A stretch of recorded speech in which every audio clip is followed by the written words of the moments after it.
Alright, so what I'm doing here today, and I apologize in advance because I'm a little sick, so if I cough directly at you, just turn away from the speakers. I'm doing right now is taking down a Y&P Mark 23 that I got from a friend for pretty cheap. And I'm going to clean it out and polish out the barrel specifically. I find that helps improve accuracy. First part of which is taking out the body pin, just like a 1911. It lines up pretty easily. The next part is then you see me holding the actual firing block here. That's actually kind of tricky to get out, I found. It just comes out a weird way. You just have to keep at it. It actually took me about 5 minutes to get out. Next, I got that little the fake, I guess, ejection cover. That actually just pops off, and there's a little spring under there.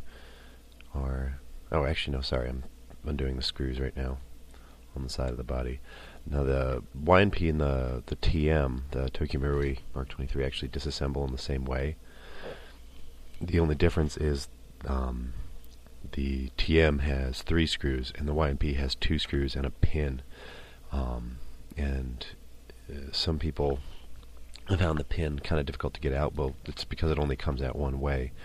I believe you'll see it only comes out if you hammer it out. If you're hammering it out, you want the barrel pointing to your left, or it's on the left-hand side of the gun, really. And so right now I'm actually looking at. Actually, I totally forget. Let's see. Yeah, okay, so I was looking at the pin. I was trying to figure out which end was the dimpled end, because you want to punch that end out towards the bottom. And so you hear me, I'm hammering the left side of the gun to push the pin out on the right side, and that actually works. This gun's actually really, really simple to take apart. If you see, once I get the ejection port and the barrel off, the barrel just slides off along with the spring. You'll see when I get this going here. But once I get it open, I was actually just staring at it for a couple seconds because of how simple it was. There's really very few moving parts that you need to worry about. That little thing I just put in the cup was actually the spring that bounces the ejection port up and down, or the ejection cover up and down. So you want to watch out for that.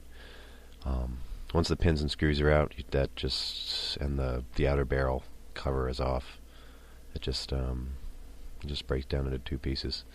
You see me taking the barrel off, I think. Yep, there we go. And is that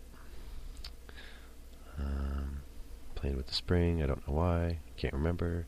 I think I was confused because I'm a little dumb. Yep, and see, then there's just there's very few pieces right in there.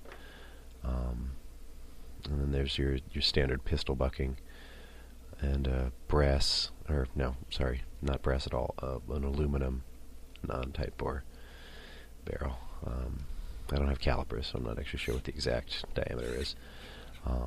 Here I'm polishing the barrel, and the reason I polish all barrels, and actually the reason that I hate Mad Bull barrels, because they can't be polished, because they have that Teflon coating on the inside. The reason I polish barrels is because accuracy. I found that accuracy in an airsoft gun is not so much the diameter of your barrel, but the consistency of the surface on the inside of the barrel. For example, a poorly made tight bore barrel that's not consistent at all will be way less accurate than, say, a stock JG or Echo 1 barrel that's not a tight bore. It's a 608, I think. It'll be crappy tight bore will be less accurate at distance than a polished out non-tight bore barrel. It's just the way that the BB traveling down there goes down the same path in the barrel every time. It's not bouncing off of little imprecisions and whatnot. The way I polish the barrel is to take Mother's metal polish. It's a brass polish, so it's like pretty much the finest you can get. I'll just work it in 2 or 3 times on a power drill with the cleaning cloth, and then basically just do that until the barrel comes out clean. And you got to wipe out the little hop-up window after every time because a bunch of polish gets actually caught right there. And then I just give it a once through with a little cloth on the power drill with rubbing alcohol to get everything out of there. And that works pretty well. And then here I'm going to be putting Teflon tape. And I was trying to cut it, but I guess not. Putting Teflon tape around the bucking just to help improve the air seal a little bit. Before I shot this video, it was chronoing at like 300 to like 290 to 300 FPS with a 2.5. And then at the end, I didn't film it because I'm an idiot. Again, I'll do it next time. It actually brought up the FPS by 30, so now it's like 330 to 335 pretty consistently with a 2.5.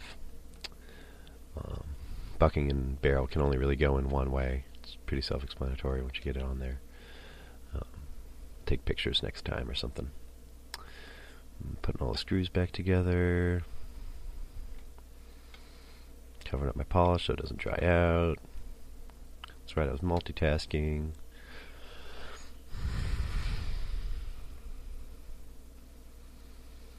And then I had actually a little problem fitting that all back together for a little bit because the pistol buckings have that little rectangle-y boxy thing sticking off the side.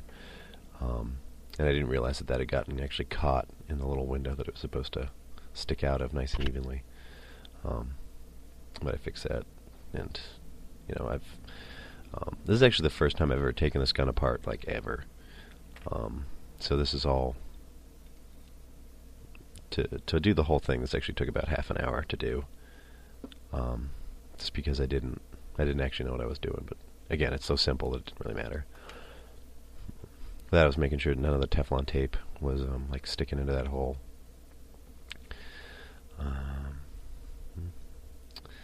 And then it's a pretty simple reassembly. Everything goes back where you put it. Unlike Marui's, where you always like lose a screw or something.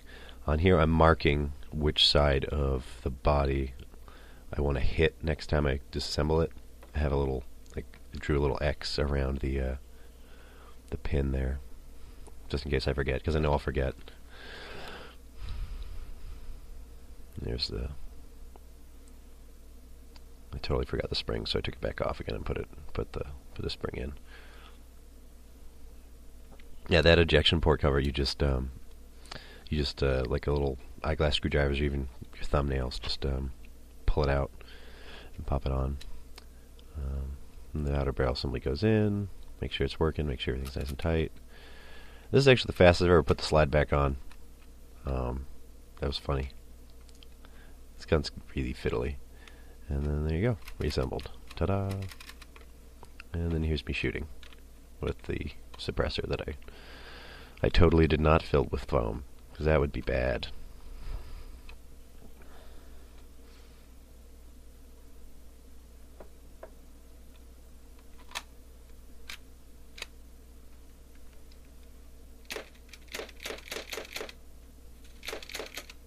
And there you go. That's all there is to it.